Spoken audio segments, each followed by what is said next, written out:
So, 7 a.m. in Taiwan. Dito kami. Pagising ko, bumaba ako habang tulog pa yung mga bata. Tahimik dito sa part na tinuluyan namin. Wala pa masyadong tao.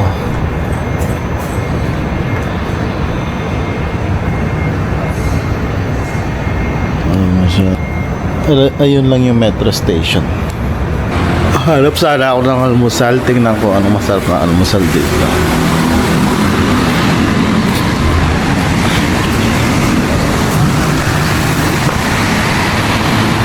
Parang wala namang mabibilhan banda dito. Pero maglalakad-lakad pa rin ako. Aga pa naman. So yung check out namin doon before 11, siguro quarter to 11, alis na. Pasok ako sa mga kanto-kanto. Tingnan natin kung ano yung itsura ng mga kanto nila pag umaga. Ganyan, no? Ganyan. Walang lupa. Sa gilid-gilid yun, Ang linis, dito may Family Mart. Para 7-Eleven to, mamaya tingnan natin dito. Kung wala tayong mabibilan ng mga talipapa dito, hanap ako mga street food Yun yung mga target ko. Yung mura-mura lang syempre. Ayun. Yun, may 7-Eleven doon. Ano yun? Parang yun parang yun yung sa likod ng ano namin likod ng building namin. Tama. Hindi ka kaya maligaw dito.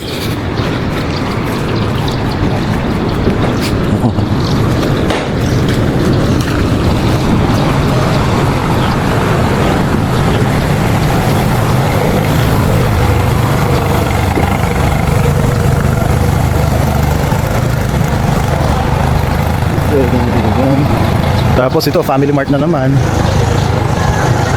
Talamak yung mga Family Mart dito Ito dito. Ganda naman palaruan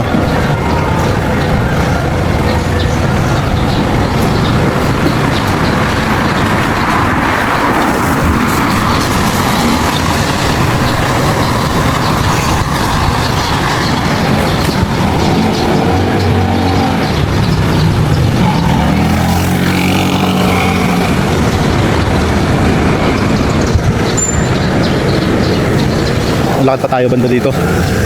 Mayroong ninang na. Grabe ang ganda. Puno ng stalls dito. So talagang yung mga tao dito, business minded sila. Lahat ng mga frontage sa daan, 90% sila, establishment for businesses.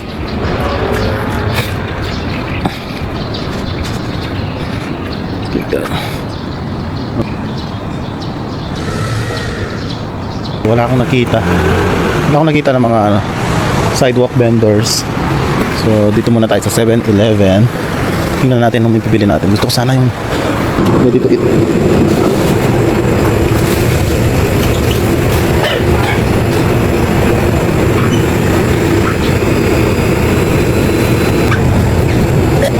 Seafood congee, pork bone soup with pig's intestines. Pickled cabbage and pork. Sitay, basil, pork basil, rice. Try natin itong mga noodles na ito. Ito pala mga noodles. Kimchi instant noodles. Hot and spicy beef flavor. Ito parang gusto ko hot and spicy beef flavors. Gusto ko mag-discover ng mga instant noodles na ganito. Gusto ko mag-uwi sa Pinas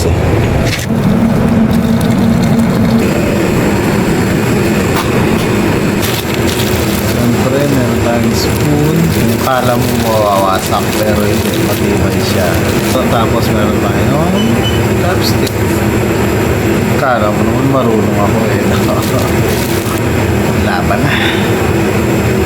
So tingnan natin kung malaman.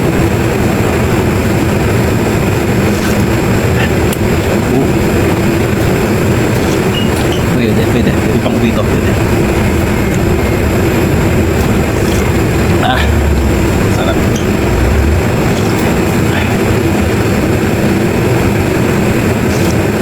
Pwede. So yun guys, natapos ko na yung first breakfast alone ko dito sa Taiwan, which is spicy beef noodles. So kung nagda-diet kayo tapos nagbakasyon kayo dito sa Taiwan, baka kalimutan nyo muna yung diet kasi hindi nyo may explore yung iba-ibang food. Kung mahilig kayo sa food, okay?